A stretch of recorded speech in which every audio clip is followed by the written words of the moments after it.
নমস্কাৰ ছাৰ। নমস্কাৰ ছাৰ। আপোনাৰ শুভ নামটো? মোৰ নাম জাহ্নবী ৰাভা। আপুনি ক'ৰ পৰা আহিছে? মই গোৱালপাৰা ডিষ্ট্ৰিক্ট দুধনৈৰ পৰা আহিছোঁ। সন্ত ৰামপাল গুৰু মহাৰাজৰ পৰা নাম দীক্ষা আপুনি কেতিয়া লৈছিল? মই সন্ত ৰামপালজী মহাৰাজৰ পৰা নাম দীক্ষা লৈছিলোঁ 2023 চনৰ 9 আগষ্টত। আপুনি সন্ত ৰামপাল গুৰু মহাৰাজৰ পৰা নাম দীক্ষা লোৱাৰ আগতে কোনজন ইষ্টদেৱৰ ভক্তি সাধনা কৰিছিল? মই পৰম্পৰাগতভাৱে আতা পিতা কালৰ পৰাই এই আমাৰ মানসা দেৱীৰ বলি বিধানৰ কি আছিল তাতে কৰি আছিলোঁ, পূজা কৰি আছিলোঁ বলি বিধান। আৰু আপুনি সেই বলি বিধান কেনেধৰণে কৰিছিল অলপ বুজাই কওকচোন।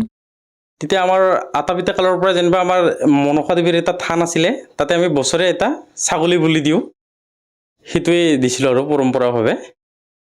আপুনি যিহেতু আপোনাৰ পৰিয়ালত যি সমাজৰ লোকে যেনেধৰণে ভক্তি সাধনা কৰিছিলে সেই ভক্তি সাধনা আপুনি কৰি আছিল, তেনে ক্ষেত্ৰত ছাৰ আপুনি সন্ত ৰামপাল গুৰু মহাৰাজৰ শৰণলৈ কিয় আহিব লগা হ'ল? মই বহুতো পূজা দেৱ দেৱীক পূজা কৰিলোঁ, কিন্তু লাভ পোৱা নাছিলোঁ। ঘৰত অশান্তি হৈ থাকিছিলে, কাজিয়া হৈ আছিলে, আৰু বহুত কিবা কিবি হোৱাৰ পিছতো যে পূজা কৰিও আমি একো লাভ পোৱা নাছিলোঁ, সেইটোৱে। আপুনি যিহেতু পূৰ্বতে যিবিলাক সাধনা কৰিছিলে তাৰ দ্বাৰা আপোনাৰ কোনো ধৰণৰ লাভ নাছিলে, কিন্তু আপুনি এতিয়া বৰ্তমান সন্ত ৰামপাল গুৰু মহাৰাজৰ শৰণলৈ আহিলে, বৰ্তমান সন্ত ৰামপাল গুৰু মহাৰাজৰ পৰা নাম দীক্ষা লৈ যি ভক্তি সাধনা কৰি আছে, ইয়াৰ দ্বাৰা আপুনি কেনেধৰণৰ লাভ পাইছে? হয় ছাৰ, মই এই ৰামপালজী মহাৰাজ গুৰুজীৰ চৰণত আহি বহুত লাভ পালোঁ। আৰু লাভখিনি ক'বলৈ গ'লে মই প্ৰথম ক'ব লাগে, মোৰ পাইলছৰ প্ৰব্লেম আছিল। সেইটো গুৰুজীৰ নাম চৰণ লোৱাৰ পিছতে বিনা ঔষধ খোৱাতে ভাল হৈ গ'ল। আৰু মোৰ ফেৰেঞ্জাইটিছৰ প্ৰব্লেম আছিল, বহুত ডক্তৰক চিকিৎসা কৰিলোঁ, কিবা কৰিলোঁ, ঔষধো খালোঁ, কিন্তু ডিঙিৰ প্ৰব্লেম ভাল হোৱা নাছিলে।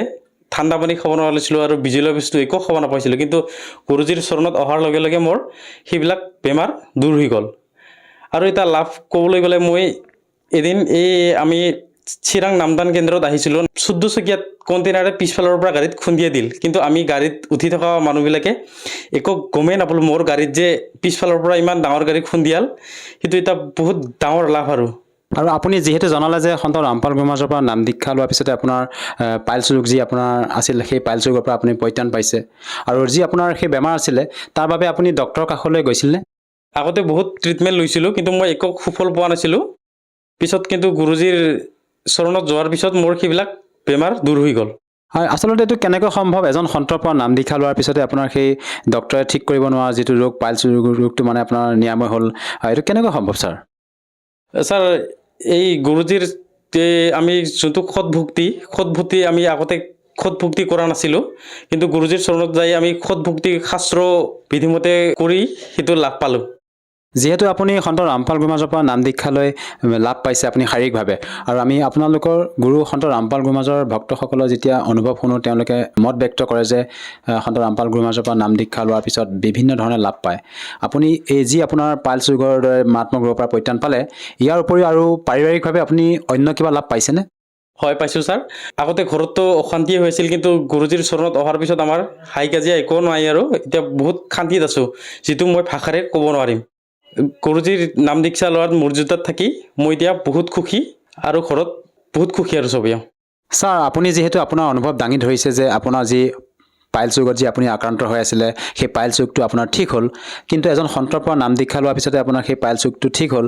আমাৰ এই দৰ্শকসকলে আচলতে কেনেকৈ মানি ল'ব এজন সন্তৰ পৰা নাম দীক্ষা লোৱাৰ পিছতে এনেধৰণৰ বেমাৰৰ পৰা পৰিত্ৰাণ পাইছে আপুনি? হয় ছাৰ, মই পাইলছৰ কাৰণে বহুত প্ৰব্লেম পাইছিলোঁ। তাৰপিছত ডক্তৰৰ তাত গৈছিলোঁ, ডক্তৰেতো বহুত ঔষধ খাব দিলে, আৰু আয়ুৰ্বেদিকো খালোঁ। আয়ুৰ্বেদিক খোৱাতো মই একো সুফল নাপালোঁ, আৰু এলোপেথিকো কৰিলোঁ, এলোপেথিকতো মই একো লাভ নাপালোঁ। ঔষধ খাই আছিলোঁ, কিন্তু লাভ নহয়। তাৰপিছত যেতিয়া মই গুৰুজীৰ চৰণত নাম দীক্ষা ল'লোঁ, তেতিয়া মোৰ পাইলছ বেমাৰটো দূৰ হৈ গ'ল। আৰু এটা ডাঙৰ মোৰ প্ৰব্লেম আছিল, ডিঙিৰ প্ৰব্লেম, সেইটো ফেৰেঞ্জাইটিছ বুলি কৈছিলে ডক্তৰে। তাতে ডক্তৰক বহুত দেখালোঁ, 3 ঠাই 4 ঠাইমান ডক্তৰক দেখালোঁ, তথাপিও ভাল হোৱা নাছিলে। মোটামুটি মই 3 বছৰমান এই ডিঙিৰ ৰোগত ভুগি আছিলোঁ, কিন্তু একো সুফল পোৱা নাছিলোঁ। বহুত ডক্তৰ দেখালোঁ আৰু এণ্ডস্কপিও কৰিলোঁ, একো লাভ নাপালোঁ। পিছত যেতিয়া মই গুৰুজীৰ চৰণত আহিলোঁ, নাম দীক্ষা ল'লোঁ, তেতিয়া মোৰ বেমাৰটো এতিয়া একদম সুফল পাইছোঁ। আৰু আগতে ফ্ৰিজৰ পানী খাব নোৱাৰিছিলোঁ, ঠাণ্ডা বস্তু খাব নোৱাৰিছিলোঁ, এতিয়া চব খোৱাৰ পিছতো মোৰ একো প্ৰব্লেম দিয়া নাই গুৰুজীৰ কৃপাত। সন্ত ৰামপাল গুৰু মহাৰাজে আপোনালোকক কিবা ঔষধ সেৱন কৰিবলৈ দিয়ে নে এনে ভক্তি বিধিয়ে প্ৰদান কৰে? সন্ত ৰামপালজী মহাৰাজে আমাক একো ঔষধ বা কি নিদিয়ে, আমি খালি শাস্ত্ৰসন্মতভাৱে সাধনা কৰোঁ। ছাৰ আপোনালোকক সন্ত ৰামপাল গুৰুমাজে কেৱল হিন্দু শাস্ত্ৰৰ আধাৰতে ভক্তিবিধি প্ৰদান কৰে নে অন্য পবিত্ৰ ধৰ্ম শাস্ত্ৰৰ আধাৰ লৈ আপোনালোকক ভক্তিবিধি প্ৰদান কৰে? হয় ছাৰ, আমাক সন্ত ৰামপালজী গুৰু মহাৰাজে আমাক পবিত্ৰ সৎগ্ৰন্থৰ বিষয়ে বহুত মিলি দেখুৱাই। বাইবেল, কোৰাণ শ্বৰীফ, ভাগৱত গীতা আৰু বেদ পুৰাণ সকলো মিলি আমাক শাস্ত্ৰসন্মতভাৱে সাধনা শিকায় আৰু সেইমতে আমি ভক্তি কৰোঁ। ছাৰ যিহেতু আপুনি অসমৰ নিবাসী, সেই হিচাপে ছাৰ আপুনি অসমৰ বিভিন্ন আধ্যাত্মিক শ্ৰদ্ধালু গুৰু আছে, আপুনি তেওঁলোকৰ শৰণলৈ গৈও ভক্তি সাধনা কৰিব পাৰিলে হয়। তেনে ক্ষেত্ৰত ছাৰ আপুনি হাৰিয়ানা প্ৰান্তৰ নিবাসী সন্ত ৰামপাল গুৰুমাজকে যে গুৰু হিচাপে ধাৰণ কৰিলে, এই ক্ষেত্ৰত ছাৰ আপোনাৰ পৰা জানিব বিচাৰিছোঁ ইয়াৰ কাৰণটো কি ছাৰ?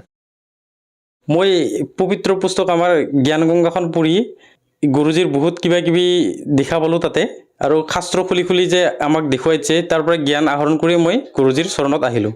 আৰু এইটো নুই কৰিব নোৱাৰি যে আমাৰ সমাজত প্ৰচলিত যিসকল ধৰ্মগুৰু আছে তেওঁলোকে যে শাস্ত্ৰবিধ ভক্তিবিধি প্ৰদান কৰি আছে, আপুনি সেইসকল ধৰ্মগুৰু কেনেকৈ নুই কৰিব বা তেওঁলোকৰ ভক্তিবিধি ভুল বুলি আপুনি কেনেকৈ প্ৰমাণ কৰিব? চাওক ছাৰ, আমাৰ গুৰুজী সন্ত ৰামপালজী মহাৰাজে শাস্ত্ৰ খুলি আমাক জ্ঞানবিলাক দিয়ে, সেইটোৰ কাৰণে আমি এই জ্ঞানটোকে শ্ৰেষ্ঠ বুলি ক'ব খোজোঁ। বাকী কোনো ধৰ্মগুৰুৱে শাস্ত্ৰ খুলি নকয়ে, নিজৰ ইচ্ছামতেহে কয়। তাৰ বাবে নেকি আমি সন্ত ৰামপাল গুৰুজী মহাৰাজক শ্ৰেষ্ঠ বুলি ক'ব বিচাৰোঁ। ছাৰ যিহেতু আপুনি সন্ত ৰামপাল গুৰুমাজৰ পৰা নাম দীক্ষা লোৱাৰ পিছতে আপুনি বিভিন্ন মাৰাত্মক ৰোগৰ পৰা পৰিত্ৰাণ পালে, আপুনি নিজে আজি আমাৰ দৰ্শকসকলৰ সন্মুখত অনুভৱ দাঙি ধৰিছে।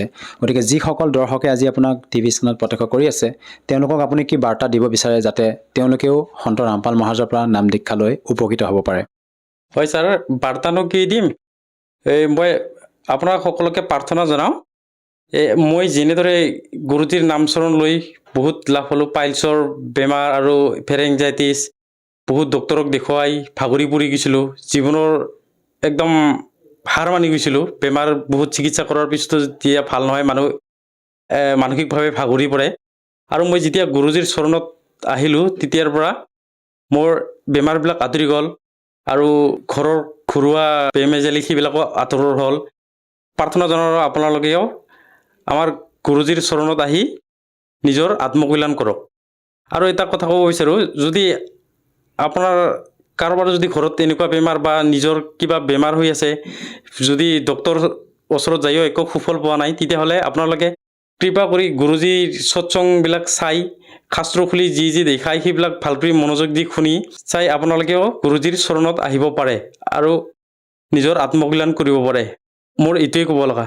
ছাৰ আজি আপুনি আমাৰ দৰ্শকসকলৰ সন্মুখত আপোনাৰ অনুভৱ দাঙি ধৰিলে। আপুনি সন্ত ৰামপাল গুৰুমাজৰ পৰা নাম দীক্ষা লোৱাৰ পিছতে বিভিন্ন মাৰাত্মক ৰোগৰ পৰা আপুনি পৰিত্ৰাণ পালে।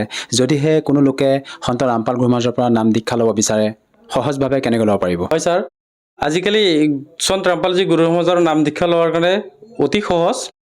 আৰু সন্ত ৰামপালজী মহাৰাজৰ নাম দি চাৰ্চ কৰি ফেচবুক বা ইউটিউবত সৎসং দেখা পাব, আৰু সৎসং হোৱাৰ লগে লগে তলত এটা পেজ আহে, তাতে বহুতো ফোন নাম্বাৰ আহে, আৰু আপোনালোকে এই ফোন নাম্বাৰত কল কৰি আপোনাৰ ওচৰৰ নামদান কেন্দ্ৰত আপোনাৰ নাম দীক্ষা ল'ব পাৰিব। আৰু ইয়াত নাম দীক্ষা লোৱাতে একো পইচা নালাগে।